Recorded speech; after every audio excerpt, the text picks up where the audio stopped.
What's up, everyone? It's Flax coming to you on this Wednesday morning with another post-workout rant. What I want to talk about today, I want to talk about Canada and the nanny state that we're becoming. So, one of the biggest arguments from people on the left is, why are conservatives so against serving food to children and not having hungry children? You know what? The problem is we're not against hungry children. We're against a government that taxes families to such an extent that people are experiencing poverty and financial distress. And that is the situation that we're in Canada right now. The government is trying to be a central planner and decide who gets what, and it's out of hand. It's out of hand. And this is part of the reason why the budget is so terrible. And I called this years ago. I said, Justin Trudeau is setting a financial trap for the Conservatives. He is putting in all these unaffordable social programs to buy votes and then say, oh, if the Conservatives get in, they're going to cancel all this stuff.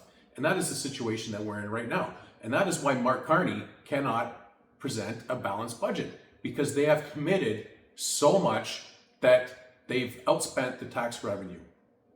And this is a huge problem. And somebody else touched on it. I can't remember. I read so much stuff on the internet. I'm a voracious reader. And they said, central planning doesn't work. It's never worked in any other country.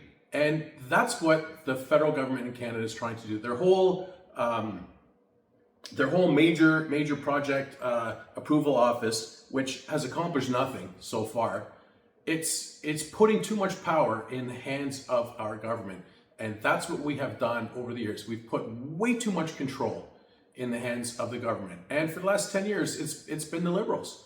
And they're buying votes and they're deciding who gets what. Most of their programs are wealth distribution. And here's the problem. When you get government involved, government is notoriously inefficient because they don't have any incentive to be efficient. In a business, you want to make a certain profit. You want to have a certain return on investment.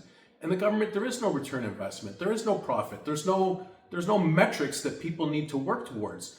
And this is why we end up with these stupid government positions like this Amira Al-Gabwe, who has this fake job and will never be able to know if she's achieved anything. And of course, she hasn't.